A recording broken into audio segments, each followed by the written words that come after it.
இப்போ இந்த பதிவில் நம்ம பார்க்க போகிறது ஆஃப்டர் எஃபெக்ட்ஸ். இந்த ஆஃப்டர் எஃபெக்ட்ஸில் அதாவது பென் டூல் யூஸ் பண்ணி எப்படி ஒரு லைன் ட்ரா பண்ணுறோம், எஃபெக்ட்ஸ் க்ரியேட் பண்ணலாம் அப்படின்னு நம்ம இந்த பதிவில் பார்க்க போகிறோம். நியூ ப்ராஜெக்ட் க்ரியேட் பண்ணிட்டோம், நியூ காம்போசிஷன் க்ரியேட் பண்ணிக்கிறோம். காம்போசிஷன் செட்டப் 1920 × 1080 பிக்சல் ரேட்டில் வைக்கிறோம். தேவையான அளவுக்கு டியூரேஷன்ஸ் சேஞ்ச் பண்ணிக்கிட்டோம். ஓகே கொடுத்துட்டு choose grid and guide options அப்படின்னு இருக்கும். இதை நம்ம கொடுத்துருக்கோம்.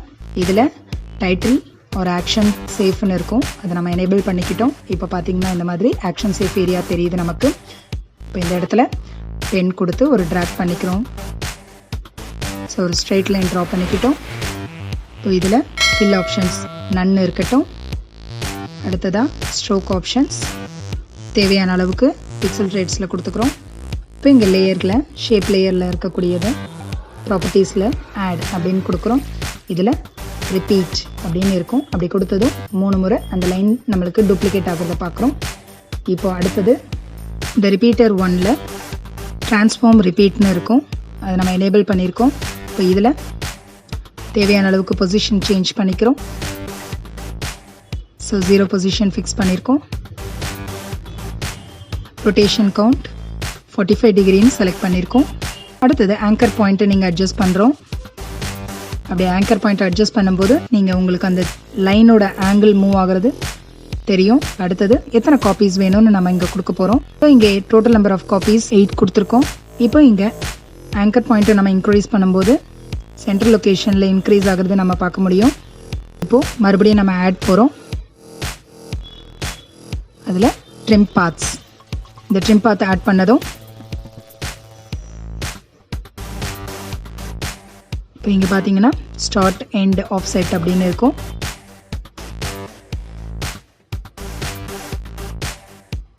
இப்போ இந்த இடத்துல தேவையான எண்ட் பொசிஷனை நம்ம சேஞ்ச் பண்ணிக்கிறோம். ஸோ 0 கொடுத்துக்கிட்டோம்.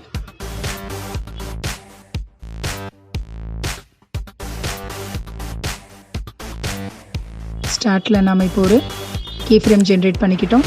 இப்போ ஒரு குறிப்பிட்ட செகண்ட்ஸ்க்கு நகர்றோம், டைம் லைனை நகர்த்துறோம். நகர்த்திட்டு அங்கே ஒரு கீ ஃப்ரேம் செட் பண்ணியிருக்கோம். அதில் ஸ்டார்டிங் பொசிஷன் 100ல் இருக்கட்டும். மறுபடியும் ஒரு கீ ஃப்ரேம் ஸ்டார்ட் பண்ணுறோம். ரெண்டாவதாக ஒரு கீ ஃப்ரேம் கொடுக்குறோம். அதில் எண்டு பொசிஷனில் கீ ஃப்ரேம் செட் பண்ணிவிட்டு அதே மாதிரியே செகண்ட் கீ ஃப்ரேம் கிட்ட வச்சு இங்கேயும் ஒரு எண்டுக்கு வச்சு ஸோ இந்த மாதிரி ஸ்டார்டிங் அண்ட் எண்டிங்கான கீ ஃப்ரேம்ஸை செட் பண்ணிக்கிறோம். இப்போ நீங்கள் இதை ப்ளே பண்ணி பார்த்தீங்கன்னா இந்த மாதிரி எஃபெக்ட் இருக்கும். டைம் லைனில் தேவையான ஷார்ட் டைம் ஃபிக்ஸ் பண்ணிக்கிட்டோம். ஸோ ட்ரிம் காம்போசிஷன் கொடுத்துருக்கோம். ஸோ இப்போ இதுதான் நம்மளுடைய காம்போசிஷன் டியூரேஷன். இந்த இடத்துல நம்ம பார்க்கும்போது ஒரு ஸ்பார்க்கிள் எஃபெக்டை கொடுக்கும். இப்போ நம்ம க்ரியேட் பண்ணியிருக்க எல்லாமே ஒரே நோடாக மாறுறதுக்கு F9 அழுத்திக்கிறோம். இது மாதிரி ப்ளே பண்ணி நம்ம ஸ்பார்க்கிள் எஃபெக்டை க்ரியேட் பண்ணுறது ரொம்ப சுலபம். ஒரு சர்க்கிள் க்ரியேட் பண்ணி அதில் எந்த மாதிரியான எஃபெக்ட் பண்ணலாம் அப்படின்னு பார்க்க போகிறோம். எலிப்ஸ் க்ரியேட் பண்ணிக்கிட்டோம். இப்போ மோ டூல் செலக்ட் பண்ணிடுங்க. இப்போ மறுபடியும் ஆக்ஷன் சேஃப் செலக்ட் பண்ணிவிட்டு இதை சென்டரில் லொக்கேட் பண்ணுறோம். இதில் ஆக்ஷன் சேஃப் ஆஃப் பண்ணிடலாம். இப்போ நம்ம ஆப்ஜெக்டில் ஆடு கொடுக்குறோம். ட்ரான்ஸ்ஃபார்ம் செலெக்ஷனில் இப்போ நோடு நம்ம அட்ஜஸ்ட் பண்ணி பார்த்துக்கிறோம். ஸ்டார்டிங் அண்ட் எண்டு ஆப்ஷன்ஸ் கொடுத்துக்கிட்டோம். இங்கே ஒரு நோட் க்ரியேட் பண்ணிக்கிறோம் எண்டில். ஸோ இப்போ நம்ம ஸ்டார்டிங் பொசிஷன் 0, எண்டிங் பொசிஷன் 0ன்னு ஒரு கீ ஃப்ரேமையும் ஒரு குறிப்பிட்ட செகண்ட்ஸ் பண்ணிவிட்டு ஸோ இப்போ நம்ம எண்டிங் பொசிஷனில் 10 அப்படின்னு கொடுத்துருக்கோம். கொடுத்து கீ ஃப்ரேம்ஸ் ஜென்ரேட் பண்ணி இப்போ நம்ம ப்ளே பண்ணி பார்க்குறோம். டூப்ளிகேட்டாக ஒரு செகண்ட் ஷேப் எடுத்துக்கிட்டோம்.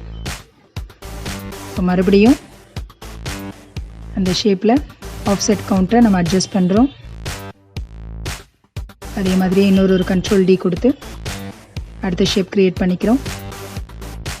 அதுலேயும் ட்ரான்ஸ்ஃபார்மில் கண்டென்ட்டில் ட்ரிம் பாத்ஸில் ஆஃப்செட்டை நம்ம அட்ஜஸ்ட் பண்ணிக்கிறோம். அதே போல் மறுபடியும் அடுத்தது ஒரு கண்ட்ரோல் D. இங்கே பார்த்தீங்கன்னா ப்ளே பண்ணி பார்த்தீங்கன்னா ரொம்ப அழகான ஒரு ரிசல்ட்டு கிடச்சிருக்கு. 5 டிவிஷனாக காமிக்கிறதுக்காக நம்ம டூப்ளிகேட்ஸ் எடுத்துக்கிறோம். மறுபடியும் சேம் அட்ஜஸ்ட்மெண்ட் ஆஃப்செட்டில் அட்ஜஸ்ட் பண்ணிக்கிட்டோம். இது 4th டிவிஷன், 5th டூப்ளிகேட் மறுபடியும் எடுத்துக்கிட்டோம். அதில் ட்ரிம் பார்ட்ஸில் போயிட்டு ஆஃப்செட்டை மறுபடியும் அட்ஜஸ்ட் பண்ணிக்கிறோம்.